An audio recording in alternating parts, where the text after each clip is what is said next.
Hello, everyone. My name is Julianne Meyer, and I am the host of Own Your Wellness. And I'm excited to be here. Happy Memorial Day to all my Americans out there. I just want to honor those who have, served for us. And I'm excited because today's guest, I'm just going to jump right into it. Today's guest, Lucinda Sykes, is joining us from Canada. Yay, my other country of places I've lived that I absolutely thoroughly enjoy. I'm excited because she and I are going to have an amazing, amazing conversation. So without further ado, let's just bring her on. Welcome to the show, Lucinda. I'm so excited to have you here today. Yes, I'm so glad to be here. We've already had such a good conversation, Julie. I'm glad we can bring others into the mix for sure. Yeah. Exactly. And, let's just get right into it. Why don't you tell us a bit about yourself and your own wellness journey? Sure. Well, I've been practicing medicine in Canada for, it's 30, 40 years now. And most recently, since 1997, I have been teaching medical programs of mindfulness. I have a clinic in Toronto called Meditation for Health. And we were going great guns until COVID struck. And there we were right in the middle of teaching a program and we had to stop. And I've decided that we're no longer going to teach in-person groups. Instead, I am shifting my attention to the online world. When COVID struck, I thought, what would be the most useful way to spend my time? And I have turned my attention to women, especially women over 50 or women in the second half of adult life. And in particular, a topic very close to my heart is the risk of short sleep and sleeping pills. It's a problem that gets overlooked. And by the way, it's not only relevant to women in the second half of life, it starts to apply early in life too. So we'll get to that. So I have been teaching mindfulness for a very long time, and I am still teaching mindfulness because I'm now working with a holistic nutritionist, and we're offering programs to help women sleep. But more about that later. Let's get to the real problem, in fact. For those of you who are watching and you don't know this, sleep has been an issue up until recently for me. I'm 44 now, and it has been an issue almost my entire life. I have not had good sleep hygiene up until recently. And so I'm so excited to have you here because I don't think that people understand fully the importance of sleep. The whole saying, I'll sleep when I die. And I'm thinking, well, then it's going to be sooner than you thought. So let's just jump right in. What are some negative effects of not sleeping? Yeah, that's why I'm here, Julie. Well, we're learning now, and this is cutting edge research, ladies and gentlemen, cutting edge research. We're learning that the brain cleanses itself while we sleep. We have discovered something called the glymphatic system, which is really a lymph system. The cerebrospinal fluid washes the brain while we are sleeping. And then when we wake up, as soon as we start to cogitate, it stops doing so. And that's why now the research is accumulating, again, over the past 10, 15 years. That's why if we're not getting sufficient sleep, we leave ourselves open to the risk of cognitive decline. Now, some people wonder, what's this cognitive decline? Well, I think we all know about Alzheimer's disease. Okay, and Alzheimer's disease is the end of the road for cognitive decline. There are other forms of dementia too, but Alzheimer's disease is the gold standard. So cognitive decline is the process that leads us to dementia and Alzheimer's disease. And just to catch your attention, research study came out very recently in the past few months showing us, this was a study done with civil servants in Great Britain. It was a very well executed study called the Whitehall Study. And there were at least 10,000 civil servants participated in this. It was back in the 80s, and they filled out an extensive questionnaire about their life habits, and they were interviewed and so on. But more than 8,000 of these servants this research involved 8,000 participants who told the researchers how long they typically slept. And this was people who were 50 years old at the time. And what researchers have discovered now, this is 25 years later, that individuals, this is men and women, who were sleeping 6 hours or less at that time, they were 50 years old, sleeping 6 hours or less. Well, it turns out that they had a 30% increase in Alzheimer's disease in the ensuing 25 years. So there was a 30% increase in their risk of cognitive decline and Alzheimer's disease simply because they were sleeping 6 hours or less when they were 50. Wow. Yes. That's disturbing. It is. It is. It's serious. And as I say, it's a good study based on good research, and it further confirms other studies too that have indicated basically the same thing, that if you're not getting sufficient sleep, 6 hours looks to be a pretty good cutoff point. If you're sleeping 6 hours or less, you're not getting sufficient sleep. The brain is probably not getting a chance to fully cleanse itself. And then over time, we call it the plaque, the junk accumulates in the poor brain. And by gosh, we end up with cognitive decline and even, goodness sakes, even Alzheimer's disease. Now, I've heard somewhere that dementia and other sorts of like Alzheimer's, cognitive issues actually start younger and like maybe even as young as 35, even if you're not showing symptoms at that age. Yes, that's part of the challenge. Yes. Absolutely. But I just wanted to mention that because I think a lot of people are, I'm young, someday. I'm thinking, might as well start now. Now, well, the research has advanced to this point that they did a study keeping people up overnight and then looked at their cerebrospinal fluid in the morning and found out that if you don't get enough sleep, then you have more of this junk in your cerebrospinal fluid. Your brain didn't get a chance to cleanse itself. That's just one night. Yes.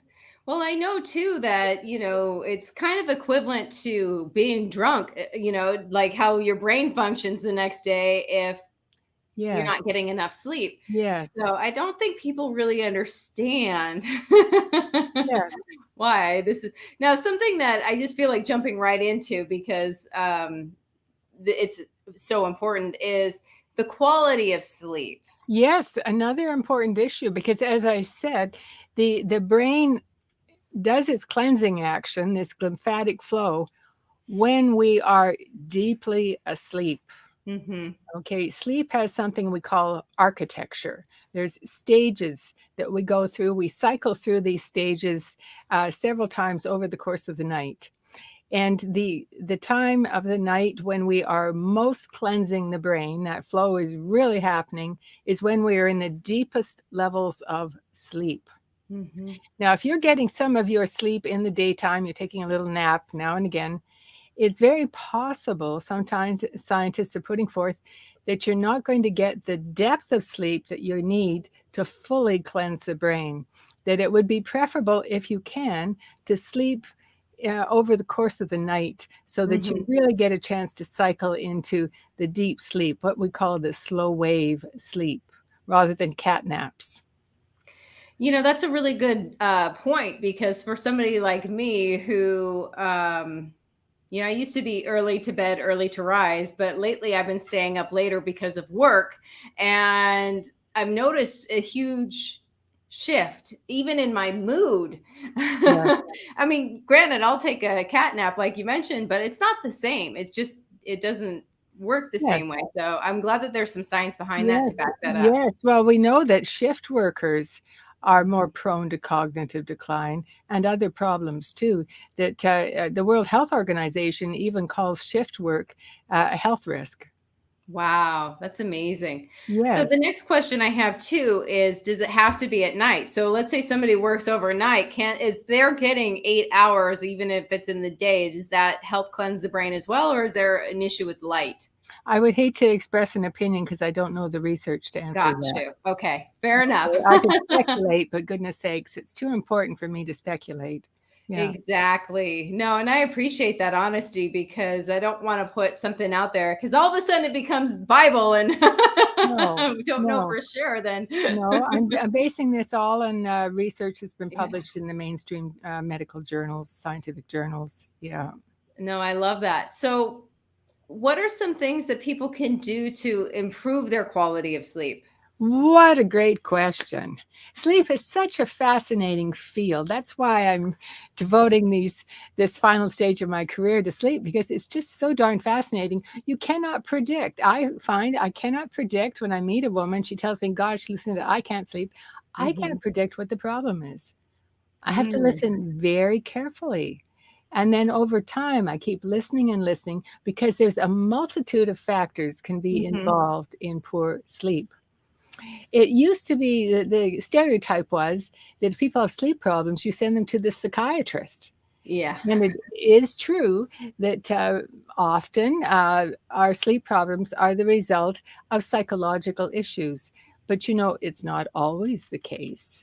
Your Mm, family doctor is rightly involved in sleep problems because oftentimes sleep problems are the result of other factors, not just the psychological factors. It could be the environment. It could mhm. be your pet cat who wakes you up 2 or 3 times a night. That it could be all that light streaming in through your bedroom curtains. It Mhm. could be that noisy neighbor, and so on and so on.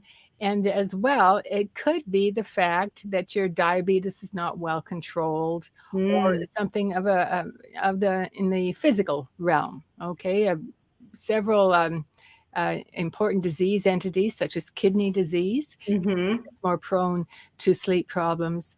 So it's hard to know the why. And Yeah, no, and I like that idea of it not, I mean, it could be anything. So I what yes, I'm hearing you say is people need to start listening to their bodies as yes, well as their doctor. yes, and their almost their intuition Exactly. to Yes. notice, to watch, Mhm. and kind of get a hunch, because our psychology is grounded in, well, my background's with Jung, and we talk about the unconscious mind. The Mhm. non-conscious mind, we don't know it, it's not conscious, but it's part of us, it's Yeah, grounded in the body, and it will give us answers. And exactly. it can give us answers through dreams and so on, but it can also give us answers just through hunches. Yeah, that intuitive knowing. Yes. I love that. Yes, that's why when you're trying to discern a sleep problem, Mhm. don't be too distracted by what the experts say. Take it all in. I mean, they are experts. They're telling you Yeah. something that's true for many people, but is possibly not true for you. So you're not looking for a template solution. You're Mhm. looking to hear all the many ways that people come to have sleep problems, and then hear and eventually find in yourself your own version. And sleep problems are often a combination of a few different factors. Mhm. And we know that. For example, you've just had a shock in your workplace, a big fight with the boss or something of the Mhm. kind, and you could almost be expected to have a sleepless night. And you come home, and then the neighbors are, noisy, and there's factors that accumulate and accumulate, and you don't get a wink of sleep. Or you come home, everything's serene. Your husband's so glad to see you. He makes you a nice little dinner.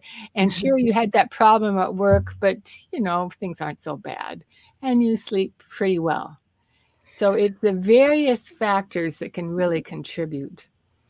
Now, are there things as well that people can do, like, for example, turning off electronic devices Oh, before bedtime? wonderful. Oh, yes. Yes.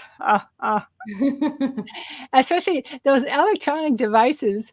Do you notice how blue that light is? Mhm. This stark blue quality. And it turns out that that very stark blue quality is very exciting to the brain. Mm. Okay, that we all know about the circadian rhythm, that we are creatures, we're of the earth, and we're very sensitive to the night and day cycle that we're all born into. Mm-hmm. And especially the blue light can wake us up, even if we're approaching the end of the day, and then you expose yourself to shining blue light. It's rather like sunlight. Sunlight has a lot of that blue quality in it, and it will tend to wake you up. If you do have to have quite a bit of light later in the day, then you're better to go to the pinker end of the spectrum or the yellow end of the spectrum. For example, your night light should be a nice, shall we say, pink color instead of a blue. And I like that idea too. I mean, I know that they sell glasses now that you Yes, can use, and yeah, there's all sorts of different ways yes. around that. But don't use it to look at your phone.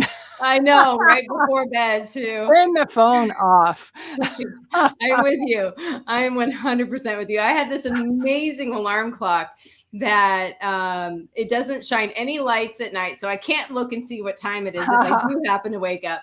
And then it like lights up as like the sun, and there's Oh, birds chirping in the morning. So oh, very nice. I actually Yes, started doing that after I went to a monastery for a meditation retreat. And I just yes, remember waking up to the bell, before the yes, sun came up, but I could hear the birds starting to chirp, and it yes, was much more yes. peaceful to wake up Oh, that way. yes.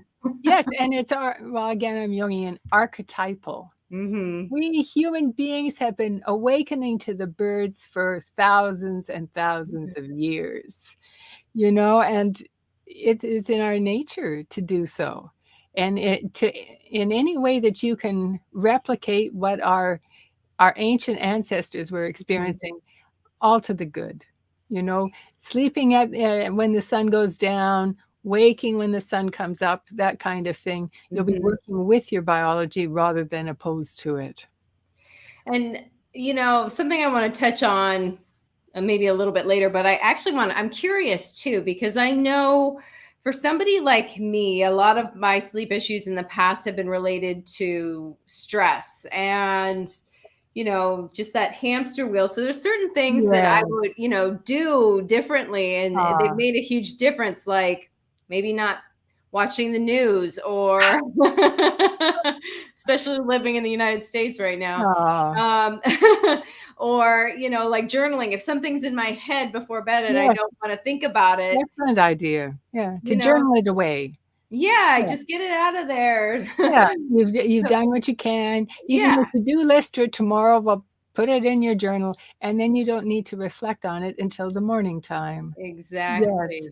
And this Exactly. gratitude journal, some people really like that, to recall the pleasant moments of the day and to just jot them down so that those are the systematic thoughts that you're turning to before you then go to bed. So I'm curious if, and maybe you know the answer to this, and maybe you don't, but there's only one way to find out. So as you're going to sleep, those thoughts, is that what you mull over as you sleep? Those things that you're thinking about, or is your brain like, does it mean anything if you're having nightmares or, you Well, know? I'm going to be really practical for you because, like I've been teaching mindfulness for Mm-hmm. decades. Place a kind hand on your body. She is so glad to be lying down and she wants to fall asleep. And you place a kind hand on her wherever that feels right for you, maybe over your heart or Mm-hmm. what we call the belly, the lower abdomen, and just kind of be with her and feel her breathing. And as you do this, your mind is going to continue to happen because that's what the brain does while you're awake. All Yeah. these thoughts, don't worry about them.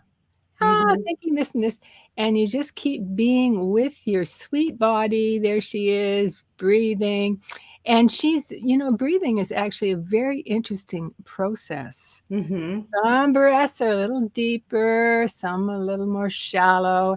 And then there's the in breath is so different from the out breath. Mm-hmm. And you place maybe two hands or maybe just a single hand, whatever feels comfortable for you. If you want, you can prop up your elbows on pillows and position yourself the way the body wants to lie. And if she's taken a while falling asleep, no problem. Eventually, maybe you reposition once or Mm-hmm. twice. And do not worry about the mind. If you are trying to change your mind, what's happening is you have inner warfare. Ah, You have yeah. battling thoughts.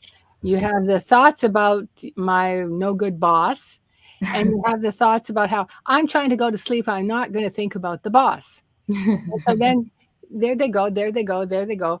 And you see, you can just be with your body because she Mhm. doesn't care about your boss. Exactly. She's really, and then she wants to settle into gravity. All Hmm. bodies like to settle into gravity at least once a day. They settle into gravity, and gravity's so dependable. Gravity is always there. So Hmm. if you've been with the breath, the feeling of breathing for a while, shift your attention to the feeling of your body settling into gravity. Guaranteed she is doing it. And in particular, feel how heavy your head is. And your shoulders, they're usually pretty heavy too. Hmm. Your elbows, where have you placed your hands? Would they like to get a little heavier? Let them just settle into the belly, for example. And then, by gosh, the legs for sure, they're pretty heavy. Is the right leg less heavy than the left? That usually means the right leg has a little tension. You can play a little bit. Don't fix the body. She knows how to lie there, but you can kind of encourage her. Oh, dear, you're lifting the right leg. I'm just going to let you settle the right leg and see what that feels like. And you can just kind of be with her, even while the mind still wants to do this and that. I think that's fabulous. I mean, the first thing that I think of is the whole idea of the pink elephant. Don't think of a pink elephant. Yes. Yeah. It's like fighting with your brain. Yeah. Yeah. So if you put your focus on that and just let your brain do what it wants to do, then yes, I Well, know Julie, that's true. I through the years, I found that's the most common misunderstanding that hold Mm, people up from getting the full benefit from mindfulness. They have exactly. the assumption that the mind should change. Yes, That exactly. mindfulness means the mind is quiet or, whatever the fantasy is. I even hear people saying, well, I want to enter a Zen state. And Hmm. then I say, well, that's just a thought. What do you mean? It's just the mind, again, thinking about the mind. Hmm. And so when we're lying there, the mind is not going to stop. Uh, so be it. The mind will eventually settle too. The body will settle and the mind will settle, but you don't need to do any of it. And Exactly. by gosh, if you don't get falling asleep, maybe after half an hour, you don't need to look at the clock to time it.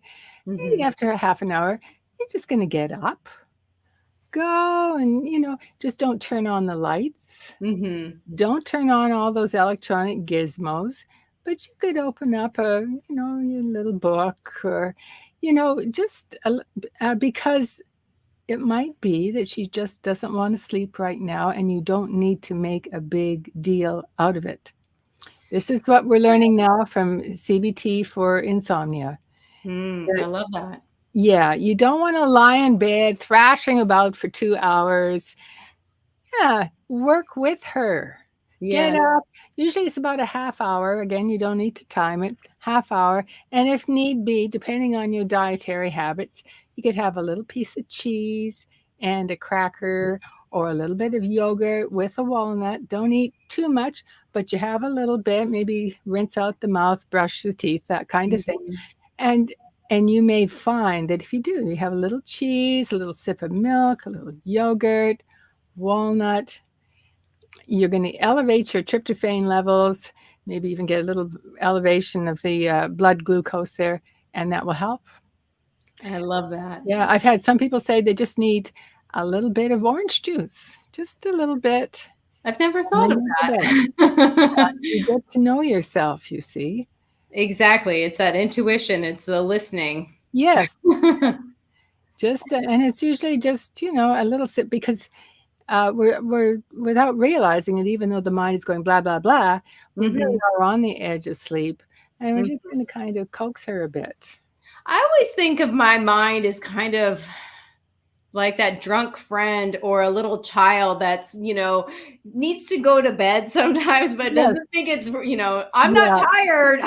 Oh yes, oh yes, I get like this too. You see, I love the science. You see, and so I'm in there in PubMed reading yet one more scientific paper, and I look at the clock, and and you get kind of fevered, and it's a thrill. It's a Yeah. thrill. The modern mind is the thrill to do all this, and that's part of the burden that we have to have. We need to be skillful, or we'll undermine our health. Yeah, so that's important. Oh, on Yeah. that note, we do need to go to a commercial break. Ah, So we'll be back in just a moment. For those of you who are watching us live, welcome, welcome. So excited to have you here with us on this holiday, at least holiday in the United States. But as I mentioned, we do need to go to commercial break. So we'll be right back after these messages.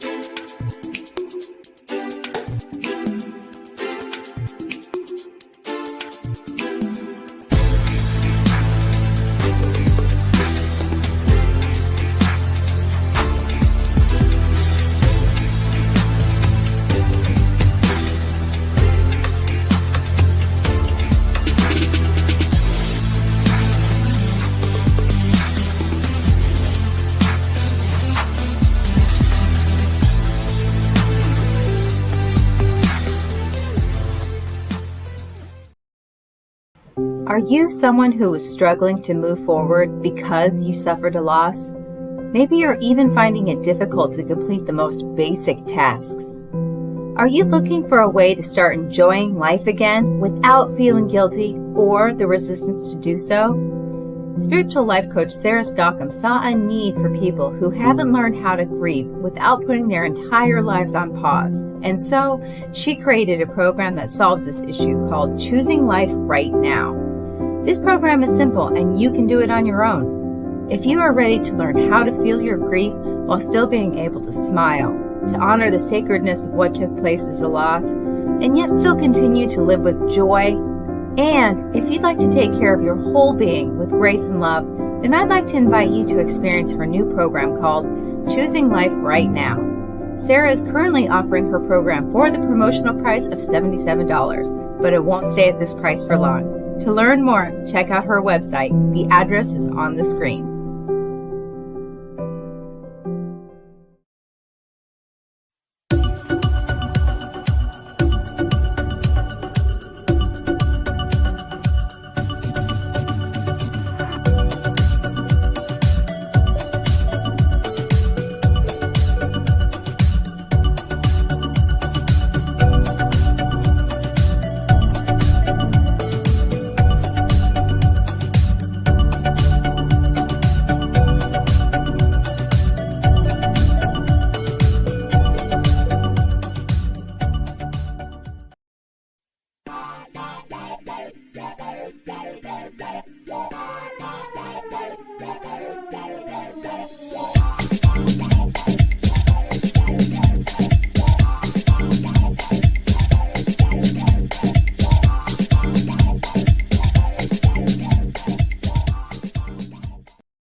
Welcome back, everyone. If you're just joining us now, my name is Julianne Meyer. I am the host of Own Your Wellness, and today's special guest is Lucinda Sykes. Let's bring her back on. Hello. Welcome back. good to be back. Yes, I'm enjoying this conversation immensely, and I just feel like it's a piece of health that's been missing from mainstream, and it's so important that we get this message out there. The importance of sleep, and that it's not being lazy, because I know a lot of people really feel like they're sleeping their life away, and they're sleeping quality of life. It's like creating a quality of life for themselves if they do get this quality sleep. So and a prejudice against sleep. I know, and I've discovered too that, the more I sleep, even the more productive I am. the more clear-headed I am Yeah. during the day, obviously. So what are some other You'll benefits? tend to weigh less too. That is very true, actually. That is true. That is, if you, hey, as a health and wellness coach, I am all for, most people come to me because they want to lose weight. Well, they don't actually, I mean, yes, they do want to lose weight, but that's really the symptom of what they're actually trying to heal in their lives. Yeah. And they don't realize that part of, losing weight is sleeping. You have to repair your body too. So, Oh, yes. A fascinating study just came out. They took people who were sleeping 6 hours or less and volunteers, and for 2 weeks, these people were shown how to sleep longer. So we won't go into how they did that, but so the people ended up sleeping more than 6 hours. Usually they were sleeping, the average was 7.5 hours. So for 2 weeks, they started sleeping more, and at the same time, their calorie intake was monitored. And their progress was compared with another group who were also just sleeping 6 hours or less, who didn't get the sleep counseling. So they continued to sleep 6 hours or less. At the end of just 2 weeks, the group who had managed to sleep an extra hour and a half had actually lost weight, and the group who did not get the sleep counseling had even gained a little bit more weight. It was a fascinating study and so well executed. Came out in the Journal of the American Medical Association, very mainstream journal. it is, yes. And, I mean, even if you think about it in common sense, if I'm tired, the last thing I'm going to do is make those choices, the food choices that are more healthy, because I don't feel like it, or I want comfort food, or I don't feel like making anything. And for some reason, jury's out as to why this is the case, but when we are sleep deprived, we prefer fatty and sweet foods. I wonder there, I mean, because obviously our body is so intelligent and we don't give it enough credit. There's got to be something that it's trying to I think it's the energy. Yeah, and balance it out, because it needs some sleep, so at least I'll have a donut. I know when I haven't slept well, or even if I don't crave sugar, I will eat it because I want that energy. And it's like, I know full well what I'm doing. It's biological, it seems, because it's almost a universal tendency. If we have not gotten enough sleep, we will want more sugary, fat-filled foods. Exactly. So Fascinating. It is fascinating. I know that you have something coming up in, did you say September? Yes, another one of our Sleep and Be Well courses. We've got an online course. I have a colleague in this, a holistic nutritionist. Carol Arist is her name. She's here in Toronto as well. And we teach together. I teach mindfulness-based stress reduction to help with many people who have sleep problems, by the way, have something that sleep scientists call hyperarousal. So often our problems with sleep don't begin solely at night. They can be the outcome of a whole day spent in a state of hyperarousal, a kind of low-grade but persistent stress state. And so the research confirms that if you learn mindfulness and it becomes more part of your life over a few weeks, the hyperarousal habit will lessen. And possibly that's why when people participate in a mindfulness-based stress reduction course, very often their sleep improves. So I'll be teaching mindfulness, and then my colleague Carol Arist will be looking at nutrition. I love that. You won't be teaching nutrition as tips to make yourself sleep, treating food as though it's another sleeping pill. Instead, we're going to look at some of the basics that often we're overlooking. So that course, we're going to do that. Well, we've run it 3 times, so we'll be doing another go round in September. I love that. And so they can come to your website, correct? And then Yes. If they want to come to Joyful After 50, we'll have it listed there. But more to the point, if they want to join the newsletter, I'll be, sending it around.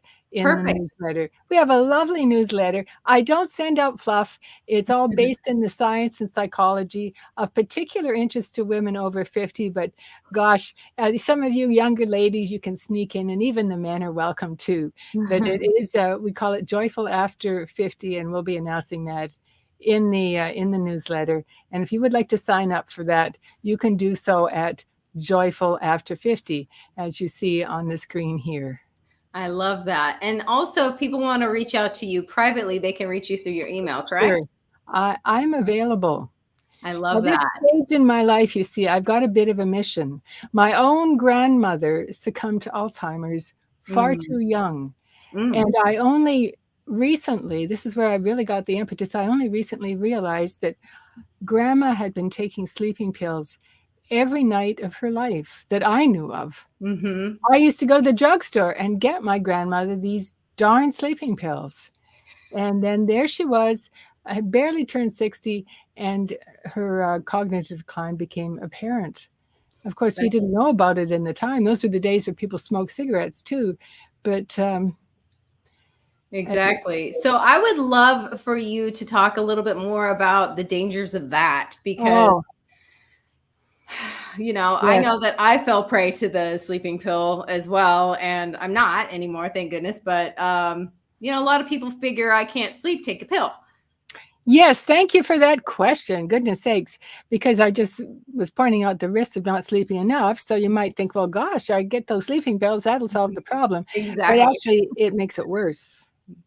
The research showing, and there's quite a number of studies now indicating that if you are taking sleeping pills, you again have a heightened risk for cognitive decline and dementia.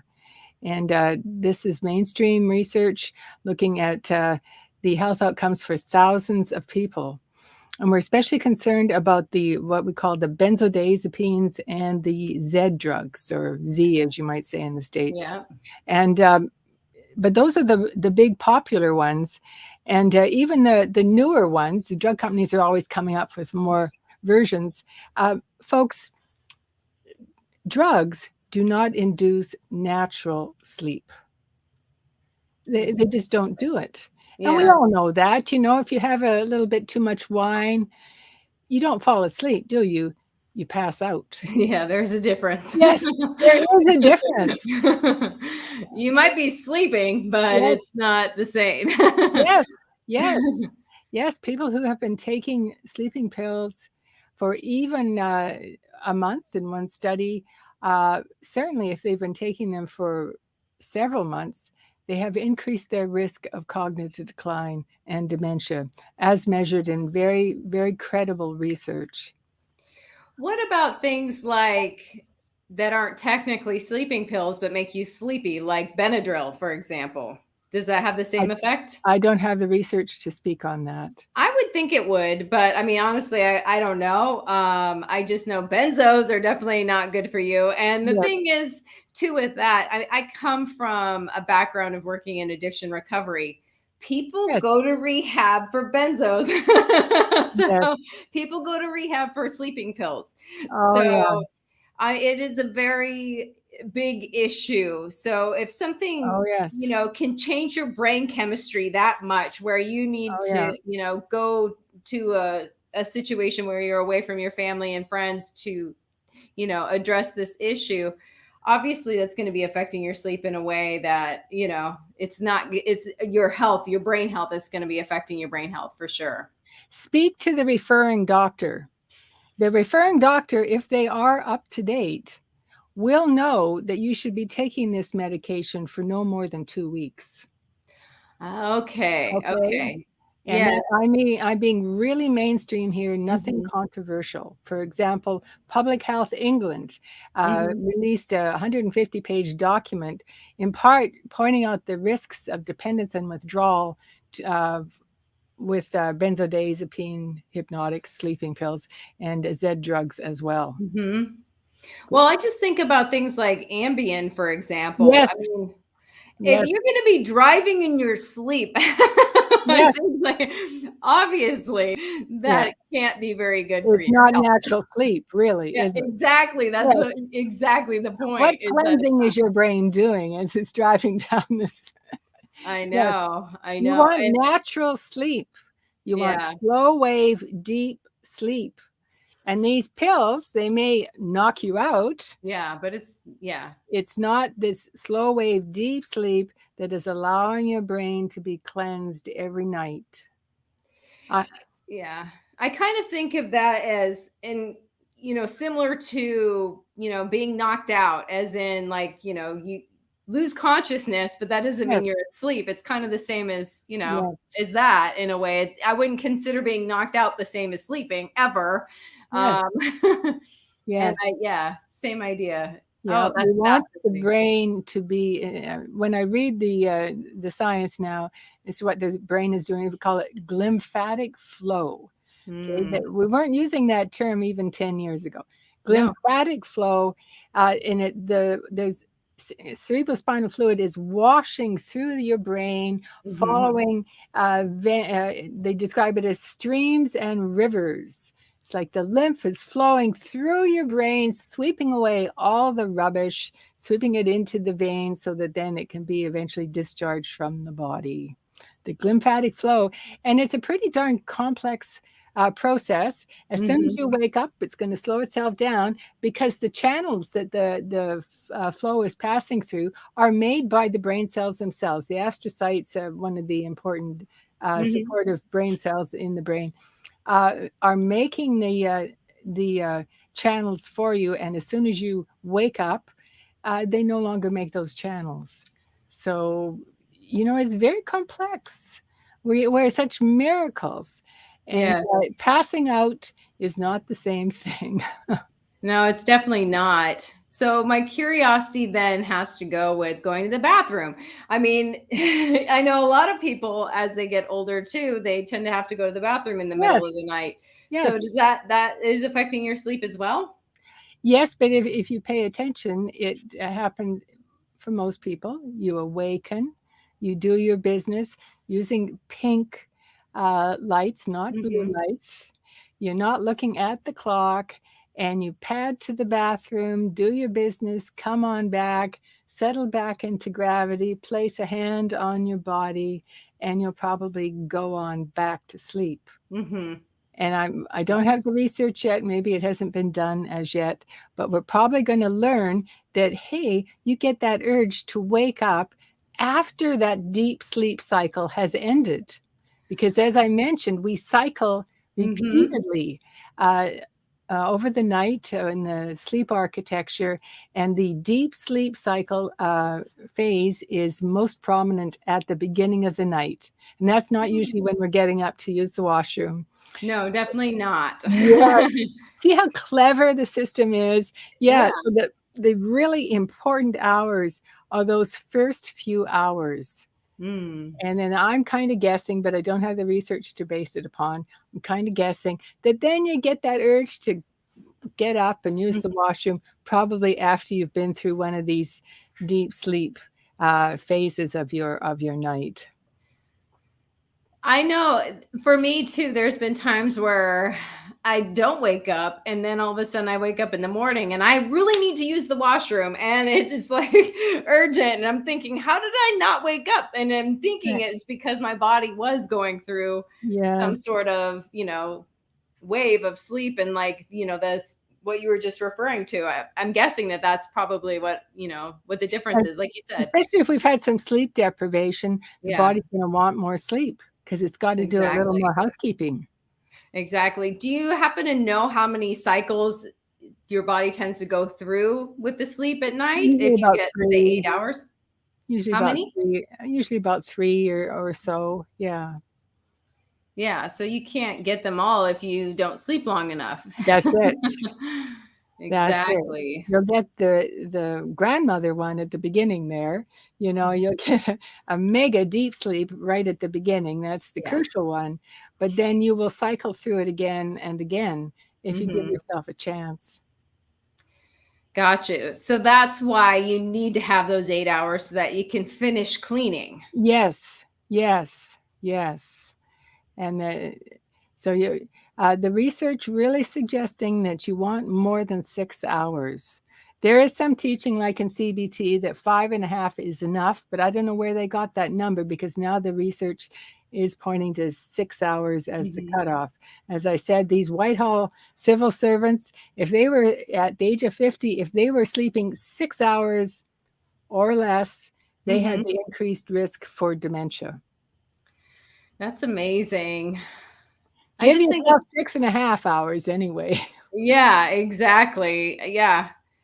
I love it when, especially because I'm in the personal development field as well. And I've heard so many people say, just to like grind and work super hard and not get this rest. And I'm thinking, oh my gosh, that is the most unhealthy advice I've ever heard. Yes. We want to be kind to her. Yes, exactly. Kind. Yes. Because you have nowhere else to live while you're in the body. It's like you don't get to move out and go into a different one. Yes. And it's a natural cycle. So then you're active and, Yeah, exactly. And then.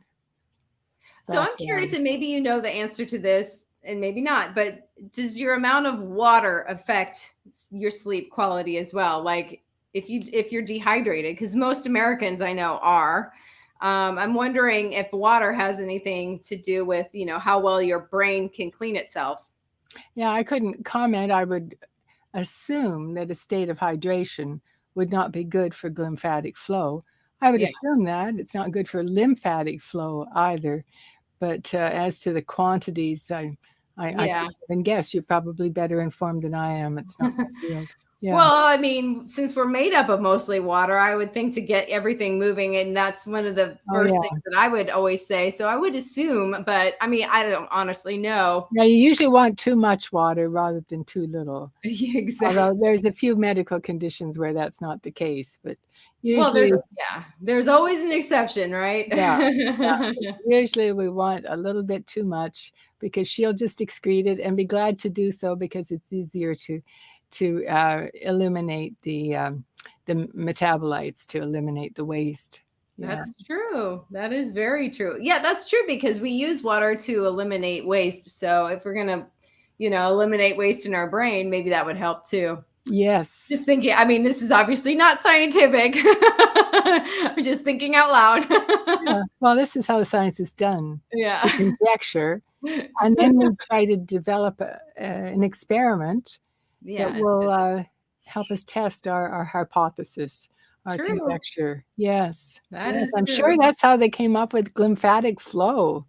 Because for years, the assumption was that for some reason, the brain just kind of digested its metabolites, because we couldn't find any evidence that the metabolites were being excreted through the what's called the blood-brain barrier and the like. And then we discovered this flow system, and now it's making a lot more sense, and thinking that somehow the brain was magically eliminating metabolites without us knowing how. Yeah. I just think it's interesting too, that how we intuitively do things without understanding the science behind it, and then it's eventually science will catch up with an explanation. Yes. Oh, yes. Well, we are self-balancing systems. Exactly. Now, our psyche is self-balancing, and our body is self-balancing. We call it homeostasis.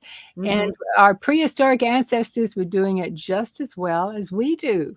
But then we have some assistance now, in modern technology to the fore, and all those supplements and all of this. And we've got the information. We've got the science that gives us valuable information. But gosh, there was my poor grandmother taking these pills. I know her physicians were well versed in the medicine of their day, and they were feeding her toxins. Well, that's the thing. I mean, people, doctors used to recommend smoking too, to calm nerves. I'm old enough to remember being in the office and the physician is smoking. That is blows your mind, doesn't it? Definitely. It's just, having that realization that we do is the best we can with the knowledge that we have, Yes. And it wasn't completely, crazy. I mean, it did come from somewhere. It wasn't, Yeah. but then of course the tobacco industry took off with it. So it turns into a moneymaker and everything else. But yeah, Well, the anyway, physician wanted to help the patient. She was exactly, suffering. She exactly, was having to exactly. lie awake at night. Maybe her marriage is in trouble. She's Hmm. lying there beside the man, and she's just going so upset, depressed. And so these pills seem like a godsend. Exactly. Yes, And and those were days where you couldn't recommend, well, why don't you get another bedroom? yeah. You know? Yeah. Yeah, because the sleep problems are much more common amongst the women. Oh, that's fascinating. I mean, it makes sense to me, but yeah, And that's it might interesting. in part be because the women, they kind of put themselves aside for the kids, they Yeah. put themselves aside for the hubby, and they're going to get up early and get things done. And Mhm. it's just kind of like a habit of sacrifice. Exactly. It is And possibly playing a role. it's also a societal thing too, where it's kind of a badge of honor in a weird Yes. way, Oh, yes. Yes. I got up to make us all dinner. Yeah, I've exactly. been shopping since 7 in the morning, getting everything. Yeah, and now it's I went and had my, I did my job, my career, and now I'm home and I, Yes, walking the dogs and feeding the yes, kids and yes, yes. I'm in a state of hyper arousal. I can't sleep. exactly. Exactly. And then I'll Well, take we that have pill. Yeah. yeah, we have about 3 minutes left. Is Yeah. there any final thoughts that you'd love to share with the audience or maybe even reiterate something that you've shared? Oh, I for some reason this popped into my mind, so maybe someone is meant to hear this. Mhm. Um, your sleep-wake cycle is deeply aligned with the sun. Mm. And now you might be an Inuit person, and this won't apply to you, but for most of us, you awaken in the morning and the sun comes up. If you can, go out and be in the bright light Mm. and move. Maybe you're not a jogger or this kind of thing, but you can walk around for at least a half an hour and then come back into your home. Leave the curtains open. The sun is your friend in the morning and into the midday. You want the bright light so that your circadian rhythm is in training. Mhm. But then, as the sun begins to dip, sure, maybe you still like to be active, but maybe it doesn't need to be the more active activity. Maybe Mhm. it could be some stretches and that kind of thing, because you are naturally wanting to wind down. And then by the evening time, let's dim the lights if possible. And for goodness sakes, get rid of that pesky blue light coming from all those digital devices. Banish that from your bedroom. Make sure for an hour before bed that you're not being exposed to this blue light that comes from all our digital devices. So Mhm. that in this way, the ebb and flow of the light will assist you to float along into sleep. I love that. Well, Lucinda, I just want to say thank you so much for being on the show today. It I has really been enjoyed it. fabulous. I I truly want to enjoyed get the message out. Yes, In honor of absolutely. my grandmother, you see. There you Yes, go. please, let's No, have I a love nice that. sleep. Exactly. Well, thank you again for being on the show, and Okay. hopefully we'll see you again soon. Good to be with you. Thank you. Well, everyone, that is all the time that we have for today. I want to say thank you for joining us, and we will see you again soon. Enjoy your week, and until next time.